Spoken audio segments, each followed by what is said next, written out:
Welcome to the Hankamer School of Business. My name is Krista Howell, and I'm the Assistant Dean here for undergraduate programs. And I'm Amy Rhodes. I'm an academic advisor and the Director of Recruitment here in the Business School. And Dean Howell and I, in addition to being on staff, are both Baylor parents and Baylor alumni.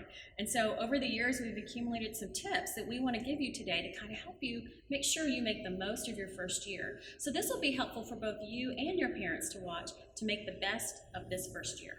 I work with students who are at risk in the business school. None of you start out at risk. All of you are very bright, or you would not have been accepted to Baylor University.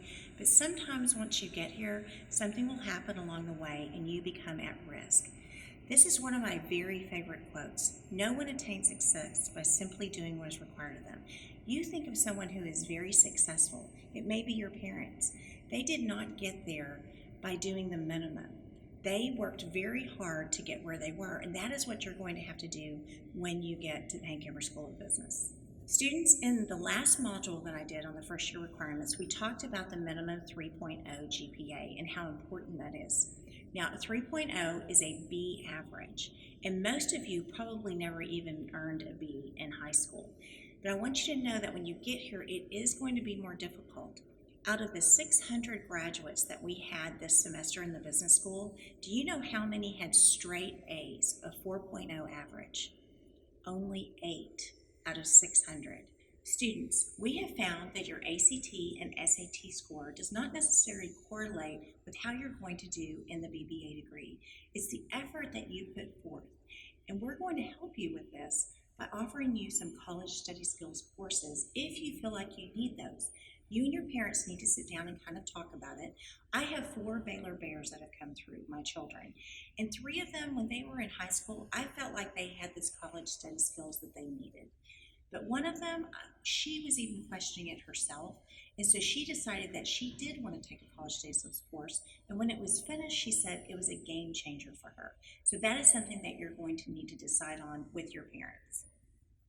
We have 2 options available to you, 2 STL classes, a 1200 STL class and an STL 1102 class. Now these classes are both graded, and so it also kind of helps because it may boost your GPA, assuming that you do well in these classes, but these study skills that you learn will really help carry you through the next 4 years here at Baylor. Students, one of the tips that I would give you on how to be successful in the business school is to go to class. Now that's probably obvious to your parents and probably to you, but we do have a 75% attendance policy.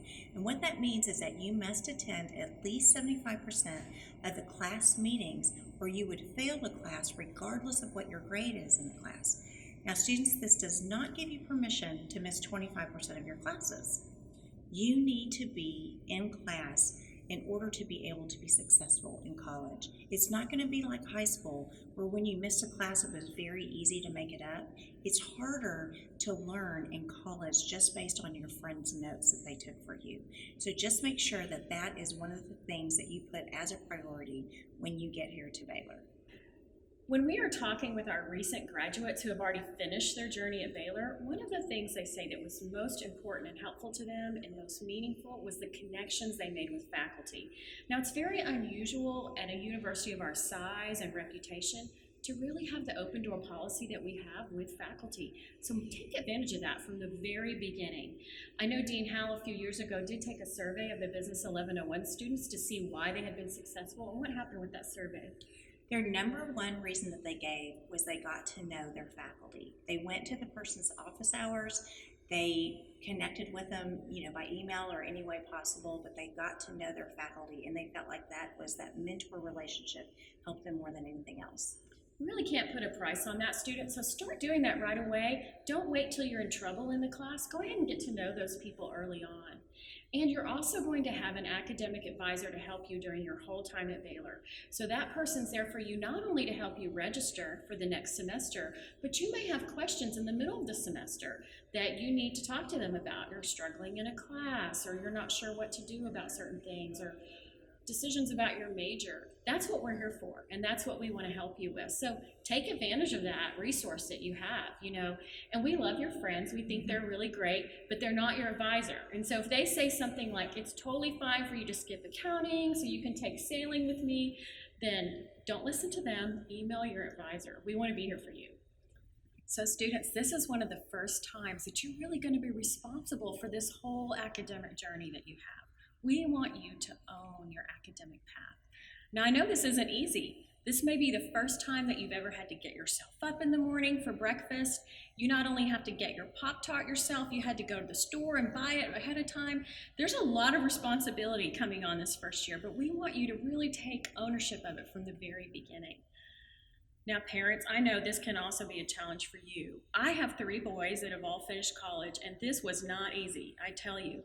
I had a friend one time that told me that it was painful to give birth and have a child, but it's more excruciating to have an adult child, and that is absolutely true. Because that process of kind of sliding over into the passenger seat of the car is sometimes the most difficult thing of all. I learned this lesson with my son. He was in the residence hall here at Baylor and then was moving into an apartment the summer after his freshman year. And we were all sitting around, all the advisors were having lunch one afternoon. And I said, well, I'm going to need to wrap up early because I need to go set up my son's utilities at his new apartment. And one of the other advisors at that time, she didn't have any kids and didn't know that much. And so she said something to the effect of, I don't remember my parents doing that for me when I was in college. And I thought, ugh. So, I didn't do it. Now, what would have been easier and more efficient? For me to do it at lunch, for sure. But that night I went home and we did it together. Okay, so I was interrupting a really important Frisbee golf game, but we did it and we got cable set up, make sure we have ESPN, we had the electricity, the water hooked up, we told him how he was going to pay, and it was not an easy process. But I'll tell you what happened the next summer, about the same time of year, of course he was moving again, and I got another text, and it said, Mom, I have my utilities set up, it should be about this much the first month, and a little bit more after that, and I thought, that's why I did that. And so I just want to encourage you parents, it's not so bad if you can just gradually slide over and just be a consultant, help in the passenger seat. Maybe junior, senior year, I slid over in the back seat. It wasn't that bad. I was still able to tap on the shoulder and make sure and ask where we were going. And if you play your cards right, you won't get kicked out of the car at the next rest stop. But I think that's something that is a process both for you students and for your parents. And it's such an exciting journey, and it's a joy for us to watch. And why is it so important? Well, recruitment, when these employers come to talk to you, they want to know you and make sure that you've really taken ownership of your academic journey. When my son was in the accounting program here, the recruitment cycle was crazy.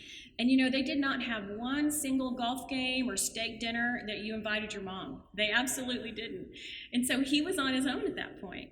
And so we want you to be prepared for when that day comes so that you can really make it your own.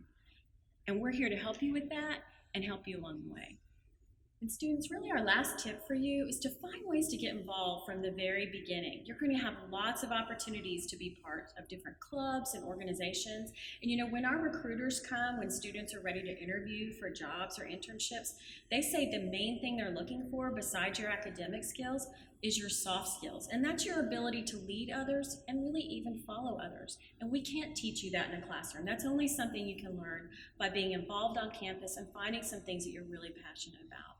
And also look for ways to engage outside the classroom and enhance your academic opportunities, maybe through mission trips or study abroad. We have a lot of really wonderful discipline-specific mission trips here in the business school where you can use the business skills that you've learned and apply them all around the world to make it a better place. Or maybe just learn more about the global marketplace through study abroad. So look for those opportunities. You may not do them your first year, but you can start planning for them because we want this to really be the best 4 years of your life. You're in for the opportunity of a lifetime, and we can't wait to have you on campus. We look forward to seeing you in the fall as Sikkim Bears. And don't forget, we're social. Follow us on Facebook, Instagram, or Twitter to keep up with news here in the Hankamer School of Business.